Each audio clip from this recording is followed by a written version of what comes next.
Welcome to the deep dive.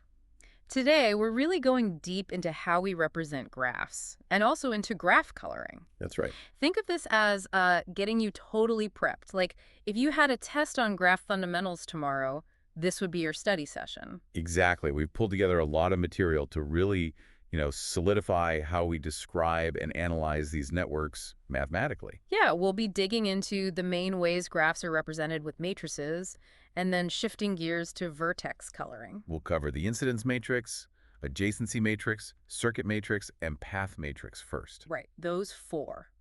We'll see how each gives a different view, a different way to analyze the graph's structure. And then we'll jump into coloring, chromatic number, the big 4 and 5 color problems, Right. really get into the details. Okay, ready to really nail this down. Absolutely. Okay. Let's start with the first one, the incidence matrix. Okay, let's break this down. So you've got your graph, right? Points and lines, vertices and edges. Mhm. The incidence matrix is basically a table. It systematically tracks which edges connect to which vertices. Right. It's a grid structure. Rows are for vertices, columns are for edges. And critically, it's just zeros and ones, right? A binary matrix. Precisely. Binary. So for a graph with n vertices and e edges, and let's assume no self-loops for now, okay? Okay, no edges starting and ending at the same spot. Right. The matrix is n rows by e columns. Now the key thing is what those zeros and ones actually mean. Okay, yeah. So if I look at a cell, say row E in column J. Representing vertex vi and edge e. Right, A1 there means edge E is connected to vertex V. It's incident on it. Exactly. And a zero, Just means they're not connected. That yeah, edge doesn't touch that vertex. Simple as that. it's a very direct mapping. And because it's binary, just zeros and ones, we can immediately see some cool properties. Like what? Well, think about a standard edge. It connects exactly two vertices, right? Two endpoints. So every column in the incidence matrix must have exactly two ones, one for each vertex that edge connects. Okay, that makes sense. Two ones per column. What about the rows? If I look across a single row. Good question. If you sum up the ones in a given row, that total number is exactly the degree of the corresponding vertex. The degree being the number of edges connected to it? Precisely. Each one in the row marks an edge connected to that vertex. Okay, so what if a row is all zeros, like completely blank with zeros? That tells you something important about the vertex for that row. It means it has no edges connected to it at all. An isolated vertex. Exactly. It's just sitting there, not linked to anything else in the graph. Got it. Now, what about parallel edges? If I have, say, two different edges connecting the same pair of vertices. Parallel edges. In the incidence matrix, they show up as identical columns Identical columns. Why? because both edges connect the same two vertices. So they'll both have a 1 in the row for the first vertex, a 1 in the row for the second vertex, and these zeros everywhere else. The columns look exactly the same. Okay. And disconnected graphs, like graphs in separate pieces. Right. If the graph isn't all connected in one piece, the incidence matrix gets this special structure.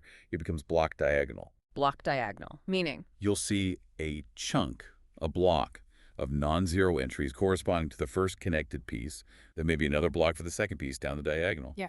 Everything else, the parts that would represent edges between those pieces, will be all zeros. Because there are no edges between the pieces. Exactly. It reflects the separation visually in the matrix. Super useful for analyzing big networks. Okay, now let's connect this back to the graph itself. If I just shuffled the rows around or shuffled the columns, Huh? does that change the graph? Fundamentally, no. Swapping rows is just like relabeling your vertices. Calling V1 V2 and V2 V1. Okay. And swapping columns is just relabeling the edges. The actual connections, the structure stays the same. This idea of structure, that leads to some important theorems, doesn't it? Like about knowing if two graphs are basically the same. It does. There's a key theorem. Two graphs are isomorphic, meaning they have the same structure, just maybe different labels, if and only if you can get from one graph's incidence matrix to the others just by rearranging rows and columns, permuting them. So the matrix is like a fingerprint for the graph's structure, ignoring the labels. In a sense, yes. It captures that connectivity pattern. Cool. And there's another theorem about the rank of the matrix for a connected graph. Yes. For a connected graph within vertices, the rank of its incidence matrix is always n1. Rank N1. What does rank tell us roughly? Very roughly, it's a measure of the independent information in the matrix, how much unique connection data it holds. It relates to things like spanning trees, the minimum connections needed. Okay, N1. That sounds like a fact to remember for our hypothetical test. Definitely a key property. All right, listener, here's a quick exercise. Picture a triangle. 3 vertices, 3 edges connecting them all up. Simple cycle, yeah. Can you mentally build its incidence matrix? It'll be 3 by 3. Where would the ones go? Give it a try. Good exercise. Helps solidify it. Okay, ready for the next matrix type? Let's do it. On to the adjacency matrix. Okay, adjacency matrix. Another way to use a matrix, but this one focuses differently, right? It's about vertex-to-vertex connections. Exactly. For a graph with n vertices, and usually for the standard definition, we assume no parallel edges here. The adjacency matrix is square. It's n by n. And by n, and also often binary, annies and ones. Often, yes. Here, both the rows and the columns represent the vertices. Same order for both. Okay, rows are vertices, columns are also vertices. So what does a 1 mean at, say, position ij, row I, column j? A1 at ij means there's a direct edge connecting vertex I to vertex j. They are adjacent. And Olio? It means no direct edge between vertex I and vertex j. So this one ignores the edges as separate things and just asks, are these 2 vertices neighbors? Pretty much, yeah. It focuses purely on adjacency. What about the diagonal, like position, EI, vertex I with itself? Good point. If the graph has no self-loops, Edges starting and ending at the same vertex? right. If there are none, the main diagonal is all zeros. But if there's a self-loop at vertex I, then the entry, II, in the matrix is a 1. Okay, so the diagonal tells you about self-loops, gotcha. Yeah. And you mentioned the standard version doesn't handle parallel edge as well. Yeah, the basic binary adjacency matrix just tells you if there's an edge. A 1 means at least one edge exists. It doesn't count how many. So if there were 3 edges between V1 and V2, the entry 1, 2 would still just be 1. Correct. There are variations, sometimes called adjacency multigraphs or weighted adjacency matrices, where the entry can store the number of edges, but the standard binary one doesn't. Okay. Now, how does vertex degree relate to this matrix? Can we find the degree easily? Yes, if you have no self-loops and no parallel edges, the simple graph case is very easy. The degree of a vertex is just the sum of the ones in its corresponding row. Or column. Or column, exactly. For undirected graphs, it's the same. Why is it the same for rows and columns in undirected graphs? Because for undirected graphs, the adjacency matrix is always symmetric. Symmetric meaning? It looks the same if you flip it across the main diagonal. Exactly. If there's an edge from I to j, so entry ij is 1, there must be an edge from j to I, so entry to I is also 1. The connection goes both ways. That symmetry reflects the undirected nature. Right, adjacency is mutual. Okay, back to our triangle example. 3 vertices, all connected. What's its adjacency matrix? 3 by 3. Think about it. All zeros on the diagonal, no self-loops, and everywhere else. Everywhere else would be a 1, because every vertex is connected to every other vertex. Precisely. A matrix of all ones except for zeros on the diagonal. Okay. And maybe take a second to contrast this with the incidence matrix again. Yeah, good idea. Incidence, vertex-edge connections, adjacency, vertex connections, different info, different uses. Right. Okay, shall we move on to cycles? The circuit matrix? Let's do a circuit matrix time. So this one, as the name suggests, is all about the cycles, the closed loops in the graph. Exactly. If your graph has, say, q different circuits and e edges in total, the circuit matrix is a q by e matrix. Again, binary. Q rows for circuits, E columns for edges, and a 1 at position, IJ. Means that edge j, the jth column, is part of circuit I, the ith row. And a 0 means that edge is not part of that specific circuit. Correct. So the first step here, which can be tricky for complex graphs, is actually finding all the distinct circuits. Right, you need to list them all out first. Let's use the example from the source. Say a graph has 4 circuits we've found. Okay, 4 circuits. Let's call them C1, C2, C3, C4. And maybe it has 8 edges, A through H. So the matrix is 4 by 8. Right.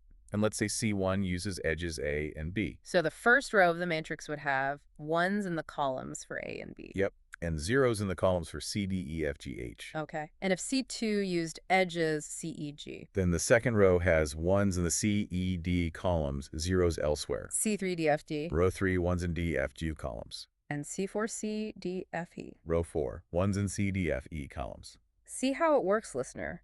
Each row is a fingerprint for a circuit, showing which edges make it up. Exactly. And again, the order you list the circuits, rows, or edges, columns, doesn't change the core information, just how it's arranged. Okay, circuits covered. One more matrix to go. The path matrix. Right, the path matrix. This one's a bit different because it's specific to a pair of vertices. Not for the whole graph at once. No. You choose a starting vertex, say x, and an ending vertex, y. Mm-hmm. The path matrix, pxy, describes the paths between just those two. Okay, so what are the rows and columns here? The rows correspond to the different distinct paths you could take from x to y. The columns, like before in some others, correspond to all the edges in the entire graph. All edges again. And the entries. Still zeros and ones. Still zeros and ones. A1 at position, ij, means edge j is used in the ith pass from x to y. And a 0 means edge j is not on that particular path. Correct. Let's use the source example, finding PV3, V4. Suppose there are 3 paths from V3 to V4. Okay, 3 paths means 3 rows in the matrix. Right. And let's say the graph still has 8 edges, A through H, so it's a 3-by-8 matrix. Path 1 is HE, so row 1. Has 1s in columns H and E, 0s elsewhere. Path 2 is XGC, row 2. 1s in columns H, G, and C, 0s elsewhere. Path 3 is HFDC, row 3. 1s in columns H, F, D, C, 0s elsewhere. So each row traces out one specific route between the chosen start and endpoints. Exactly. And the key thing here is you can have many path matrices for the same graph. PV1, V2 will likely look very different from PV3, V4. Right. It depends entirely on the pair you pick. Okay, that covers the 4 matrix representations we wanted to really get clear on. Feels like good groundwork laid. Yeah, definitely exam ready on those. Now, let's shift gears completely. Let's talk about adding some color. Vertex coloring. Ah, graph coloring. A classic and really interesting area. So the basic idea is assign a color to each vertex. But with a rule, a crucial rule. Right. If 2 vertices are connected by an edge, if they're adjacent, they cannot have the same color. That's the fundamental constraint. No adjacent vertices share a color. This is called a proper coloring. A proper coloring. And if a graph is colored like that, it's a properly colored graph. Right. And often there are many ways to properly color a graph, especially if you have lots of colors available. But the big question usually is, what's the minimum number of colors you actually need? Exactly. That minimum number is called the chromatic number of the graph. We often use the Greek letter kappa, cap, for it. So if a graph needs exactly Ka colors and can't be done with Cab, it's called a chi-chromatic graph. Precisely. The source mentioned an example graph being 3 chromatic needs 3 colors, no less. Okay, let's think about some simple cases. What if a graph is just a bunch of isolated points, no edges at all? Chromatic number is 1. You only need 1 color. Since there are no edges, there are no adjacent vertices, so no restrictions. Color them all blue, you're done. Makes sense. But as soon as you add just one edge... And then the chromatic number has to be at least 2, because the 2 vertices connected by that edge must have different colors. Okay, so 1 chromatic is only for graphs with no edges. Graphs needing exactly 2 colors are sometimes called Bichromatic. bichromatic. Okay, what about a complete graph where everything is connected to everything else, like KM, N vertices, all pairs connected? For Kun, the complete graph on n vertices, the chromatic number is exactly n. Why N? Because every vertex is adjacent to every other vertex, so they all must have different colors. You need n distinct colors. Right. And that leads to a useful trick if you find a complete graph of size R inside a larger graph. Like a triangle, K3, embedded in a bigger graph. Yeah. Then the chromatic number of the whole graph must be at least R, at least 3 in the triangle case. Absolutely. The requirement for that subgraph sets a lower bound for the whole graph. What about simple cycles, like a square or a pentagon? Ah, cycles. It depends if the cycle length n, n33, is even or odd. If n is even, like a square n4 or hexagon n6, it's too chromatic. You can just alternate colors as you go around. Red, blue, and it works out. But if n is odd, like a triangle n3 or a pentagon n5? Then you need 3 colors. Try alternating. Red, blue, red. When you get back to the start on an odd cycle, the last vertex is adjacent to the first, and they'd both be red. Doesn't work. You need a 3rd color. Okay, even cycles are too chromatic. Odd cycles need 3. Got it. Now, some theorems. Theorem 5.1 talks about trees. Right. Trees are connected graphs with no cycles. The theorem states, every tree with 2 or more vertices is 2 chromatic. Always bichromatic if it's a tree, and not just a single point. How do we know that? There's a neat proof idea. Pick any vertex as the root. Color it, say, color 1. Okay. Then color all its neighbors, distance 1 with color 2. Right. Then color their neighbors, distance 2 from the root, back to color 1. Keep alternating colors based on the distance from the root. And because it's a tree, there are no cycles. Exactly. No cycles means you'll never run into a situation where 2 adjacent vertices are forced to have the same color by this process. And since it has at least 1 edge, 2 or more vertices, it needs at least 2 colors. So exactly 2. Nice. Very elegant. And theorem 5.2 gives a broader condition for being too chromatic, right? Not just for trees. Yes, a very important one. A graph with at least one edge is too chromatic if and only if it has no circuits of odd length. If and only if no odd cycles. So the presence of an odd cycle is the only thing stopping a graph from being colorable with just two colors. Essentially, yes. We already saw odd cycles need 3 colors. So if you have one, you can't be too chromatic. And the other way, if there are no odd cycles. The idea is, if there are no odd cycles, you can think about coloring a spanning tree, which we know is too colorable. When you add back the other edges, they only create even cycles.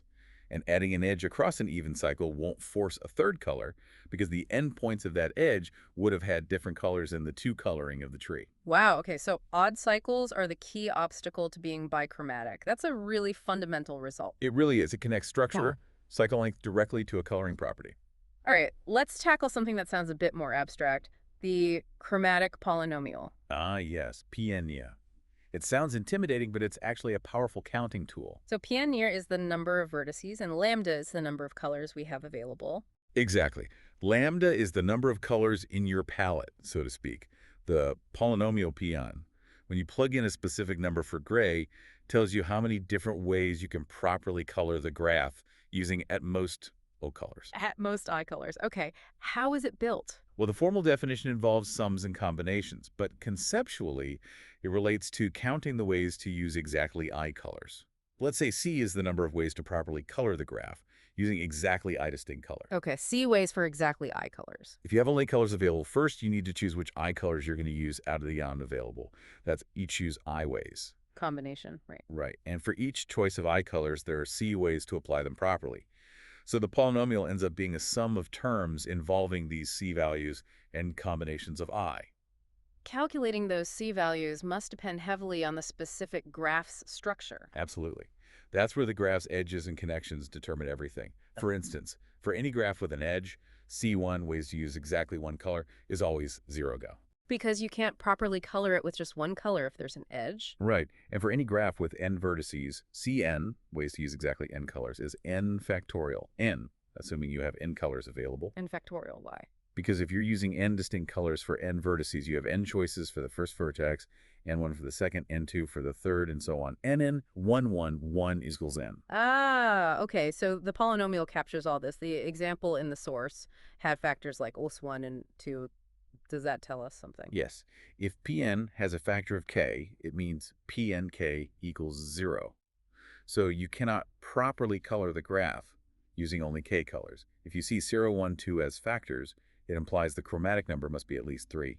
The smallest integer k, for which Pnk is not 0, is the chromatic number. Got it. And these polynomials can actually identify specific graph structures, too. There were theorems about that. Yes, 2 really nice ones. Theorem 5.3, graph with n vertices is a complete graph if and only if its chromatic polynomial is Pn2 n plus 1.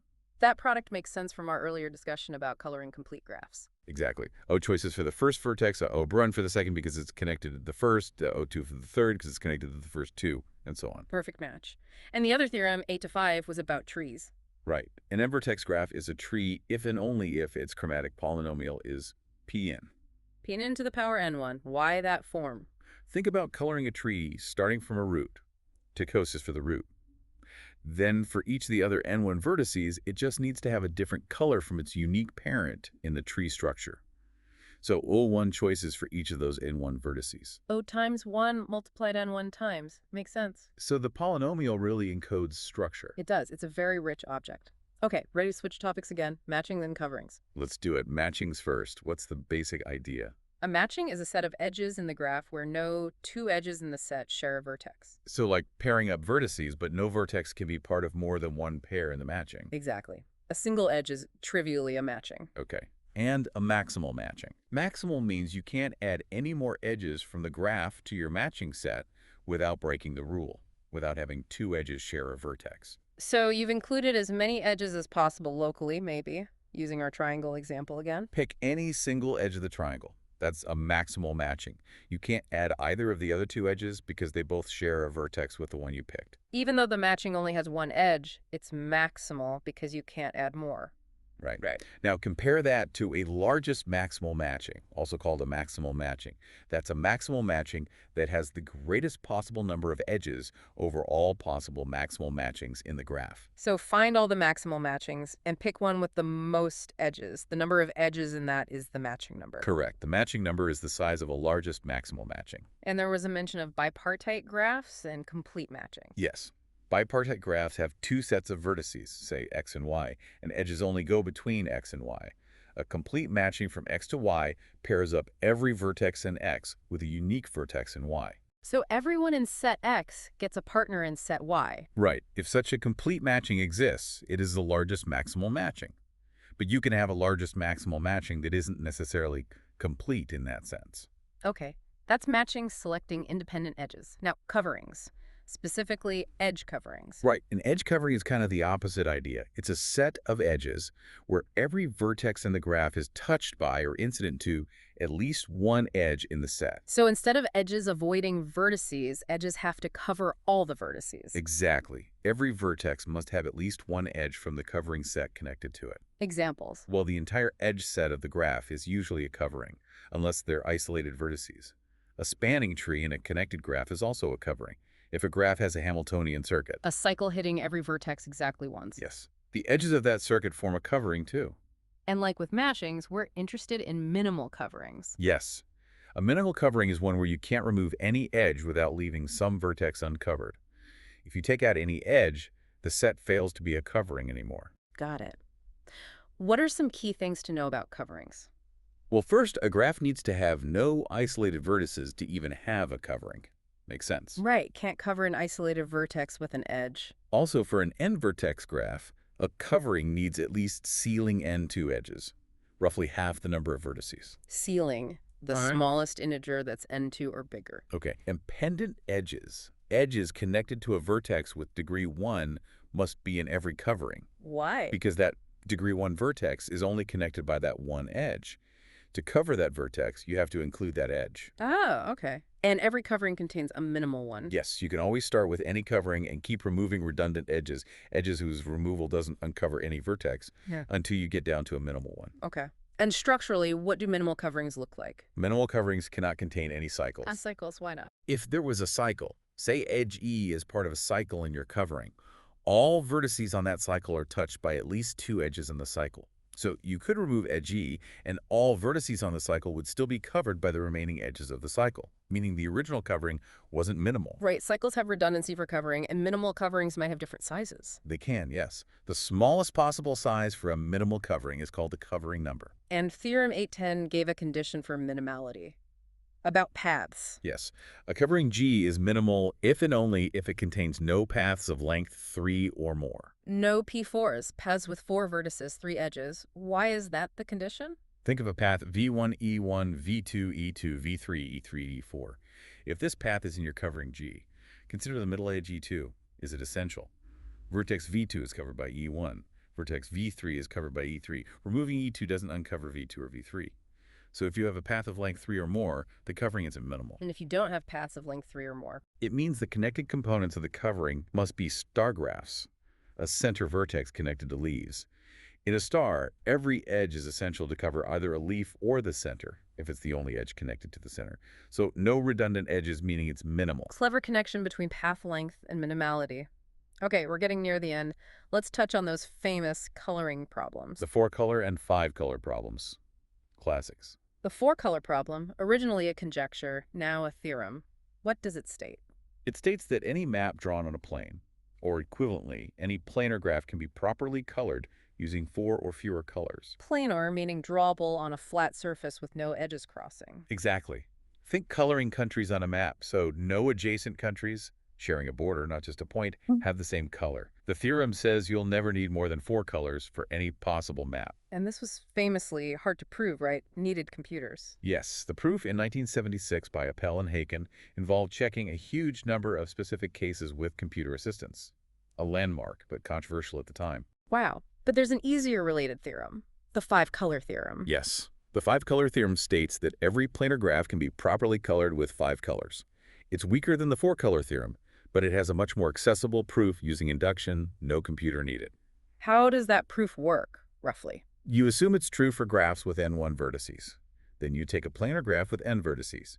Key fact, planar graphs always have at least one vertex with degree 5 or less. Okay, find a vertex V with degree I5. Remove V and its edges. The remaining graph has n1 vertices, so by assumption you can 5-color it. Right.